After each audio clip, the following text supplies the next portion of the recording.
Unit 24 न्यूजमध्ये आपल्या सर्वांचं स्वागत.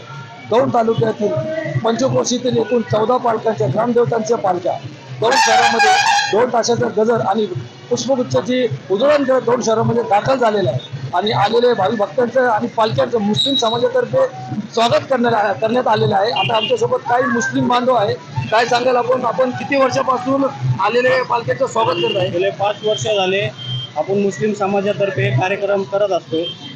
जेवढे पालख्या येतात त्यांचं स्वागत करून आणि जेवढे भाविक भक्त असून त्यांना फ्रूट असेल, फराळ असेल आणि पाण्याची बॉटल असेल त्यांना वाटप करून त्यांचं स्वागत करतो. ह्याचप्रमाणे शालीमार चौकामध्ये पण मुस्लिम बांधव दरवर्षी करत असतो. तशाप्रमाणे छत्रपती शिवाजी महाराज चौकामध्ये जेवढे गणेश मंडळ असते त्यांचं सुद्धा आपण मुस्लिम समाजातर्फे स्वागत करत असतो. तसे परमपूज्य बोधिसत्व महामानव डॉक्टर बाबासाहेब आंबेडकर जयंतीमध्ये प्रत्येक मुस्लिम समाज हेच असतो. जयंतीमध्ये असो वेगवेगळे कार्यक्रम पण आपण करत असतो त्या माध्यमातून. नक्कीच मुस्लिम समाजातर्फे पालखी असेल, डॉक्टर बाबासाहेब आंबेडकर जयंती असेल किंवा छत्रपती शिवाजी महाराजांची जयंती असेल, जातीय सलोखा टिकवला जातो. कॅमेरामॅन नेहाल जाहुरिया सोबत मी वाजिद बागवान, युनिट 24 न्यूज दौंड.